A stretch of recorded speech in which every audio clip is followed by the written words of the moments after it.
Howdy, this is Tyler And this is John. from Shirt of Shame, bringing you your official Shirt of Shame breakdown for UFC 208 live from Brooklyn, New York. This fight has gotten this card has gotten a lot of slack for being kind of under the weather, but there's actually a lot of good fights on this card, and we're going to be bringing you our picks for how it's going to go down. Starting the main card, there's a shakeup. Travis Brown was supposed to fight Derek Lewis on this one, but they needed them somewhere else. So Dustin Poirier versus Jim Miller got the call up. Walking in this fight, their height and reach is both even. They're both southpaws. Jim Miller's coming in on a 3-fight win streak against Thiago Alves, Joe Lozon, and Takanori Gomi, while Dustin Poirier is coming off of a loss to Michael Johnson. But before that, he was on a 4-fight winning streak with wins over Bobby Green, Joe Duffy, Yancy Medeiros, Diego Ferreira. John, what do you think about this one? This one here is going to be a standing up fight. I see this going striking as long as possible. I'm pulling towards Poirier on this one, even though they both hit heavy. I just feel Poirier has a little bit more in the gas tank, and he's got a little bit more to gain on this win here. All right, I agree with you on that to a point. Poirier has been able to reinvent himself since coming back up to lightweight. He's looked phenomenal, except for that fight with Michael Johnson, because that was a 50-50 fight, either way you put it. Poirier, when it comes to striking, Poirier likes to hit with a power 2, then step back and I'm mind boggled right there. Poirier has this nice combination he likes to use. He throws a power 2, makes you take a step back, and when your weight is on your front foot, he connects with a really powerful leg kick, which debilitates a lot of the guys he's going with. At that time, Jim Miller is a guy who likes to catch kicks. If he does his homework going into this, he will know that's coming. He'll catch the kick and take him down. And Poirier is a great jiu-jitsu fighter, but he's not in Jim Miller's league. The only way I can see Jim Miller getting Poirier down is if he catches that kick. I think he's smart enough to do it, so I'm going to lean towards Miller on this one. Not going to say a submission, I'll say a decision. After that, we got Glover Teixeira versus Jared Cannonier. Cannonier is a former heavyweight. Despite that, Teixeira is actually coming in with a height advantage. Cannonier is 0-1 at light heavyweight after beating Ian Kotelba, but even at heavyweight, the only guy he fought with any name recognition was Sean Jordan, and he got knocked down in the first round in that fight. Teixeira is coming off a brutal knockout loss to Rumble. The funny thing about doing light heavyweight breakdowns is pretty much every time there's a light heavyweight fight, I have to justify this guy getting knocked out by Rumble Johnson. It happens. You go into fight Rumble Johnson, you're going to get knocked out, unless you're Daniel Cormier or John Jones. It's just what happens. Before that, he rattled off a quick 3-fight win streak against guys like Rashad Evans, Pat Cummins, and OSP. John, what do you got on this one? This one, Cannonier, I don't know much of him. The last fight we watched of him, he was didn't interest me at all. It was slow paced. It was more just touchy feely out there. They weren't really doing anything, and that's not Teixeira's style. He's gonna come in there and grind, and he's gonna get something done. He's not gonna be waiting around. It's not gonna be a boring fight, I believe. Yeah. It's a style that Cannonier has a style that's more suited to those brawling heavyweight fights where you can just go in and lay hands and you'll knock somebody out. Give him King Mo. Yeah, give him somebody like that wants to fight on his terms. The weight cut probably takes a lot out of him, so I don't think he'll have the gas tank to hang with Teixeira. Teixeira is one of the smartest guys you've got at light heavyweight. He's got the whole tool set. He will take you down, or he'll take you out standing. He's got great fight IQ. He's going to avoid the clinch. He loves a good right cross, and I think he'll probably be able to knock Jared Cannonier out with that. If not, He's going to take him down and ground and pound. Teixeira has some sick ground and pound, and he's a second-degree black belt. So I don't think Jared Cannonier really is going to give him much trouble. This is just a product of Glover Teixeira kind of running through the division with no fresh names to go against him. UFC's kind of betting that Cannonier can score a lucky knockout, and then you can get some fresh blood in the division, I think. But I don't think this is going to happen. I think it's Teixeira easy win. There's no choice other than Teixeira for that one. Yeah. After that, a fight that has caused nothing but heartache to a dear friend of ours, Joe Gruber. This is Jacare Souza versus Tim Boetsch.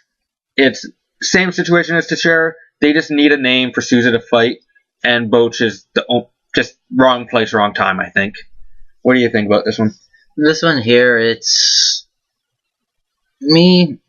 Yeah, it's like a kind of hammy fight. I don't.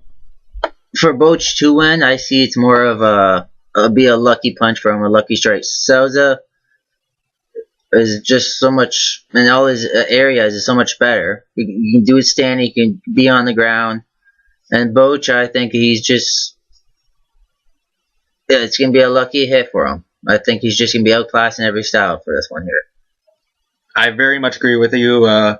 This is Souza's fight to lose. He has all the skills to make Boetsch look inferior in every department, as long as he does not put himself in a position to get knocked out. We saw what happened when Tim Boetsch tried to engage with a superior grappler when he went against Luke Rockhold. We haven't seen much out of him that's shown enough improvement. And when you're looking at a guy whose grappling is on such an elite level as Jacare Souza, I don't think you can catch up with him in that amount of time. I don't think it's going to be dumb enough to try and go to the ground, but I don't think it's going to make a difference. I think Souza somehow gets him down, cuts through his guard like butter, and either grounds and pounds him out, or taking a big swing in the dark on this one, I'm going to say arm triangle. After that, that brings us to our co-main event of the evening. Anderson, the Spider Silva versus Derek Brunson. These guys, Brunson has been looking like a monster, but when you actually look at it, these guys have equal height and reach. There's some weird X factors going into this one. We live in a really weird world now where you can't just look at Silva and say he's going to win every fight you put in front of him. A couple years ago, thinking that he'd lose to a guy like Nick Diaz or Michael Bisping, you'd get laughed out of the room. Or having him even as a co-main event like he is today. Yeah, that. And it's not even for any kind of title fight out there. No, it's a weird thing about Anderson Silva. A little statistic I found. Unless you count his win, which was overturned because of the USADA. Yeah. His win over Nick Diaz in January 2015. Anderson hasn't technically won a fight since KOing Stephan Bonner in October of 2012. That's insane. Looking at that, Brunson is the stylistic bull to Silva's matador.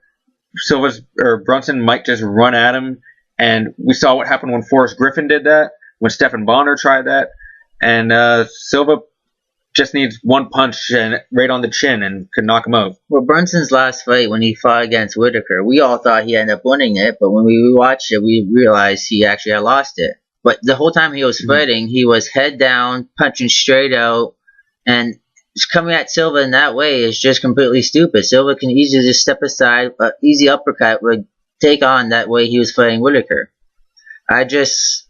Stylistically, there's Silva, if he's still the old Silva that we all know and love, he should be easily to take Brunson right out. This here is Silva has everything to lose on this one here, kind of. Yeah, and I was telling everyone that Brunson was on a winning streak. I thought for sure he had knocked out Robert Whitaker. We watched the fight the other night, and I was shocked when Whitaker won that one. I completely spaced that out of my memory. Same here. Yeah. But I'm actually going to go with my gut on this one. I think that we're looking at a depleted Silva, and an up-and-comer in Brunson, and I think this is going to be a marquee name-building win for Brunson. That's just the math sides with Silva, but I just have this feeling about Brunson. I'm going to say Brunson first-round KO. That's a ballsy pick right there. I know. They call me Ballsy Pick Tyler. Since when? Since about 12 seconds ago. Make sure you comment and call me Ballsy Pick Tyler. And that brings us to our main event of the evening. Holly Holm versus Germaine Durandamy, or Durandamy, or whatever funky other pronunciations. We have Holly Holm, who's coming off of a 2-fight losing streak and is still fighting for a belt because beating Ronda means that kind of thing. And Germaine Durandamy, who's on a 2-fight winning streak with wins over names like Larissa Pacheco or Anna Elmos. I don't even know if those two are even in the UFC anymore. Durandamy, my feeling on this, I'm actually going to pick Germaine Durandamy on this. She walks in with a small height and reach advantage. It's not much, but knowing how Holly fights, she likes to jab and play the long game. But if Durandamy has the advantage, that's going to be very hard for Holly to implement. On the inside, if they make that fight a pocket fight, Durandamy will look for the clinch, and she likes to throw knees. In a Ronda Rousey fight, though, Holly Holm was able to avoid a lot of clinches from a world-class judoka, so I don't know how much success Durandamy is going to be able to have with the clinch game, but just knowing that that's a tool that Durandamy has in her toolbox, it's nice to see. See, for here, this fight, the only reason Holly had got the opportunity to go for this belt was they needed someone for a name to go for it. And they've been offering it to Cyborg, and she kept turning it down and turning it down. Mm-hmm. So finally they had to go with someone else, and the only name they had out there really was Holly. And this is the only way, if she lost another fight, she's kind of be washed up in the division. So they might as well give her a higher division to try to take over and be the Ronda Rousey of that area. I feel for this fight here, she's going off on a 2-fight losing streak, and I think she's going to be more determined than ever to go out there and win on this one here. I feel that we're going to see more of a monster, more of a determined Holly Holmes out there. I think that's very possible, that we will see a motivated Holly Holm, but I also think that this is going to be, however this fight plays out, I think it's going to be a very methodical fight. Both these people like to pick their spots. They stalk each other. They're going to be stalking each other for the 25-minute fight. This fight's going to look like it's going to be in quicksand. It's going to be 5 rounds of them trying to win the rounds.